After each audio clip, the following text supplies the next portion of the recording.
नमस्कार। द्वादश भावों में ग्रहों का क्या फल होता है, उसके अंतर्गत आज आप केतु के संबंध में जानेंगे। प्रथम भाव से लेकर के छठे भाव तक यदि केतु किसी की जन्म कुंडली में बैठा हुआ है, स्थित है, तो उसका क्या फल प्राप्त होता है। कहा गया है कुजुवत केतु, अर्थात मंगल के जैसा केतु है। तो किसी के लग्न में यदि मंगल हो और दूसरे के लग्न में अगर केतु हो, अगर आप मिलापक मिला रहे हैं, तो उस दोष का शमन हो जाता है। तो केतु में ये गुण है कि कोई मांगलिक है और उसी स्थान में किसी का केतु अगर बैठा हुआ है, तो उस मंगलिक दोष का वो शमन कर लेता है, अर्थात परिहार हो जाता है, उसका निराकरण हो जाता है और मंगली दोष का नकारात्मक प्रभाव वैवाहिक जीवन पर नहीं पड़ता। अब चलें, केतु यदि प्रथम भाव में उपस्थित हो तो क्या फल देता है। केतु आप जानते हैं एक क्रूर ग्रह है, ऊर्जावान है, और इसलिए ये जातक को जो है भ्रमित करता है। अर्थात अगर यहाँ किसी का केतु हो तो जातक किसी निर्णय पर जल्दी नहीं पहुंच पाता, उसको हमेशा इधर उधर चिंतन कराते रहता है।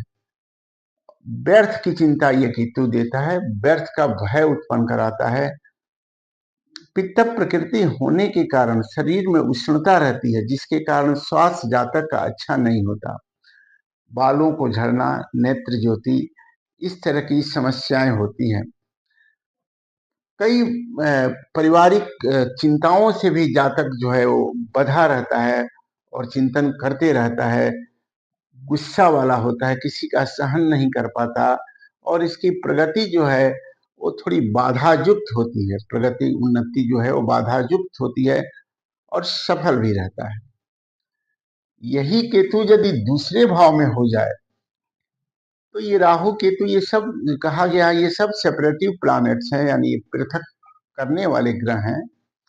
तो केतु दूसरे भाव में पहुंच करके थोड़ा व्यर्थवादी बना देता है, यानी जहां बोलने की जरूरत नहीं है वहां भी जातक बोल देता है और भाषा के चलते उसका संबंध जो है वो अपने प्रिय लोगों से बिगड़ जाता है। कुटुंबों से बहुत इसको स्नेह नहीं मिलता और जहां इसका जन्म हुआ है उस वहां के धरती पर, वहां के आसपास, उस नगर में, उस ग्राम में बहुत ये तरक्की नहीं कर पाता। आर्थिक स्थिति भी बहुत स्थिर नहीं होती, धनागम होता है, खर्च होते रहता है।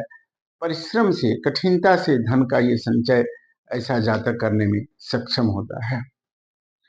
यदि ये केतु तीसरे भाव में हो तो ऐसा जातक बड़ा पराक्रमी होता है, बलशाली भी होता है, उत्साह से भरा रहता है, तथापि अपने कुटुंबों से, अपने भाइयों से इसका संबंध बहुत अच्छा नहीं रहता।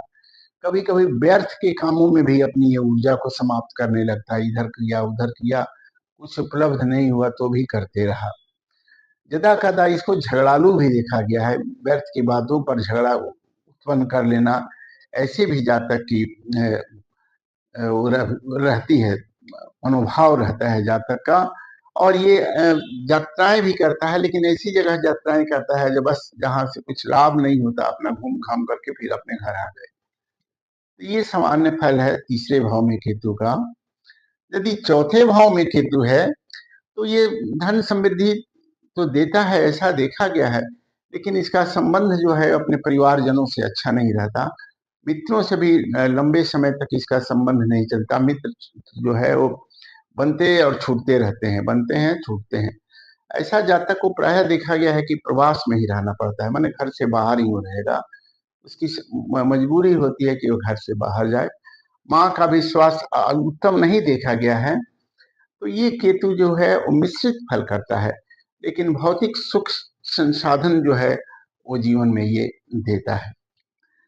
यदि ये केतु पंचम भाव में हो किसी की कुंडली में, तो जातक को पुत्र थोड़ा विलंब से होता है, और प्राय ऐसा देखा गया है या ग्रंथों में भी ऐसा लिखा है कि प्रथम संतान की चिंता होती है। कभी कभी प्रथम जो है वो गर्भ जो है वो रुकता नहीं है, हानि हो जाती है, और विलंब से संतान की प्राप्ति होती है। पुत्र चिंता पुत्री चिंता इसको लगा रहता है, और ये तार्किक होता है। किसी भी बात को ये बहुत तर्क देने लगता है। कभी कभी इसका तर्क जो है वो वितंडावाद की तरफ बढ़ जाता है, अर्थात उसी में से वही बात निकाल करके वो तर्क का आधार बना लेता है।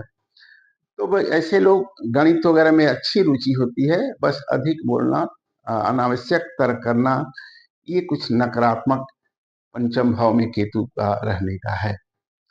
यही केतु यदि छठे भाव में किसी का हो तो ये शत्रु हंता बनाता है। यानी ऐसे जातक को बहुत शत्रु नहीं होते, होते हैं तो भी उनकी जय इसके सामने नहीं होती, ये विजय प्राप्त करता है। स्वास्थ्य इसका थोड़ा कोमल रहता है, कोई ना कोई स्वास्थ्य बाधा इसको लगी रहती है, और शत्रु होते हैं लेकिन इसको कुछ प्रभावित नहीं कर पाते। ऐसे जातक को थोड़ा वर्ण विकार यानी फोड़ा फुंसी चर्म विकार आदि की भी संभावना रहती है। ये सामान्य फल है केतु का लग्न से लेकर के छठे भाव तक।